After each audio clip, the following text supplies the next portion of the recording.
Hoje vamos falar sobre uma forma de infidelidade que não acontece fora de casa, mas sim dentro da aplicação do banco. Uma traição silenciosa e muitas vezes bem intencionada. É a poupança secreta. Aquele dinheiro que um dos cônjuges guarda sem o conhecimento do outro, como uma rede de segurança. Mas uma rede de segurança contra quem? Muitas vezes contra o próprio parceiro. Para quem guarda, parece um ato de responsabilidade. Mas para quem descobre, a sensação é de traição. É a dolorosa revelação de que a confiança, o pilar do casamento, estava quebrada. A história de hoje é sobre um casal que viveu esta crise. Mas, mais importante, é sobre o princípio bíblico que os libertou, não apenas do segredo, mas da própria raiz do problema que o originou. Agora, para você sentir a solidão de quem guarda um segredo para o bem da família e o choque de quem o descobre, imagina a cena. Uma esposa da nossa igreja, uma mulher sábia, planejadora, que se preocupava profundamente com o futuro. E ela tinha um segredo, uma conta poupança que o seu marido não conhecia.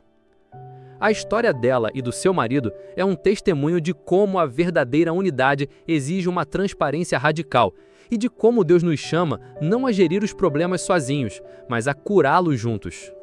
O marido dela era um homem bom, trabalhador, amava sua família. Mas ele tinha uma fraqueza. Era impulsivo com o dinheiro. Se via uma ferramenta nova, uma promoção de algo eletrônico, ele comprava. Não via o impacto de longo prazo desses pequenos gastos. Fique comigo, porque o princípio que eles aprenderam é a chave para transformar uma dinâmica de polícia e suspeito em uma verdadeira parceria financeira. A esposa, vendo as metas de poupança deles a serem constantemente sabotadas por esses impulsos, começou a sentir uma ansiedade profunda.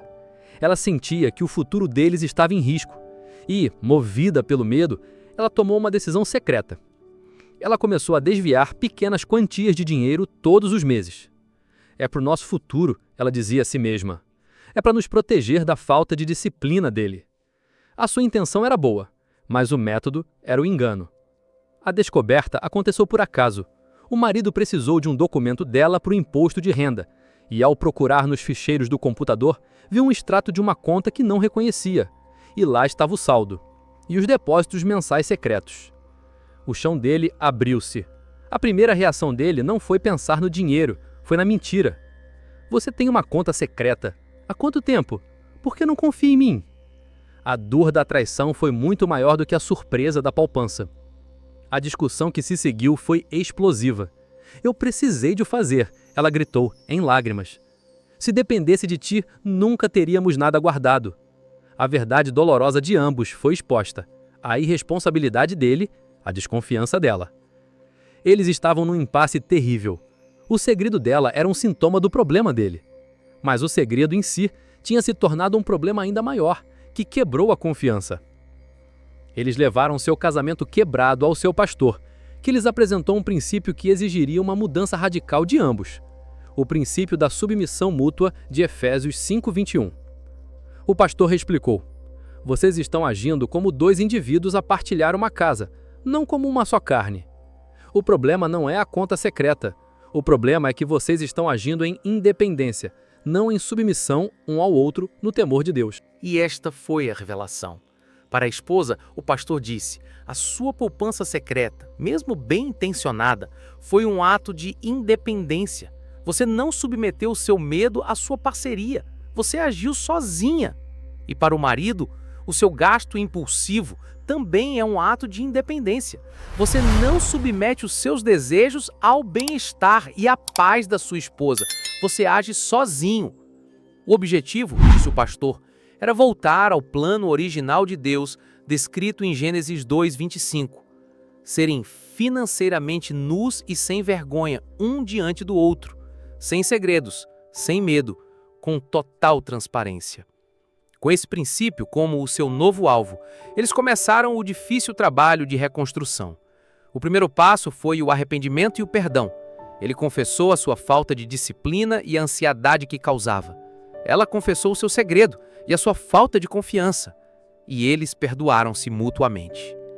O segundo passo foi a transparência radical. Ela fechou a conta secreta. Eles sentaram-se e, pela primeira vez, Colocaram todo o dinheiro, todas as contas e todas as dívidas na mesa. Estavam a ficar nus financeiramente. O terceiro passo, e mais importante, foi atacar a raiz do problema juntos. Já não era ela a tentar controlar o problema dele, eram eles a lutar pela sua unidade. Eles criaram um novo orçamento, em conjunto. Um orçamento que tinha metas de poupança claras, o que trazia segurança a ela, mas que também tinha uma categoria de dinheiro livre para cada um, o que trazia liberdade a ele. Eles se submeteram um ao outro. Ele se submeteu ao orçamento acordado. Ela se submeteu a confiar nele dentro dos limites do orçamento.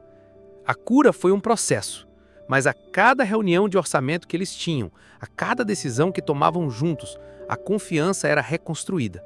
A ansiedade dela diminuiu. A impulsividade dele foi domada pela responsabilidade partilhada. Essa lição sobre a necessidade de transparência total conecta-se com o que vimos no vídeo anterior sobre o casal que se uniu para planejar uma transição de carreira. O link para essa história está na descrição. E prepare-se, porque a nossa próxima conversa será sobre uma decisão de fé que testa os limites do nosso planejamento financeiro. O título será: Ela queria mais um filho, ele só via as contas, até estes 4 versículos de fé.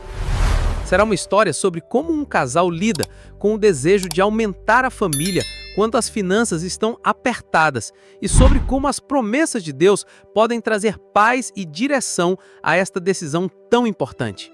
Inscreva-se! Se essa mensagem sobre o perigo dos segredos financeiros e o poder da unidade te alertou ou te deu esperança, deixe o seu like. O seu gesto ajuda essa verdade a chegar a outros casais que podem estar vivendo nesta mesma dinâmica tóxica. E use os comentários para partilhar.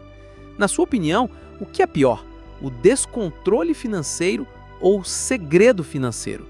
E não se esqueça de me contar de que cidade você está assistindo. Se você conhece um casal a lutar com a confiança nas finanças, partilhe esse vídeo. Pode ser o começo de uma conversa honesta e curadora para eles. Inscreva-se no canal, porque a nossa missão é mostrar como os princípios de Deus, como a submissão mútua, nos chamam a um nível mais profundo de unidade e parceria no casamento. Te aguardo no próximo vídeo.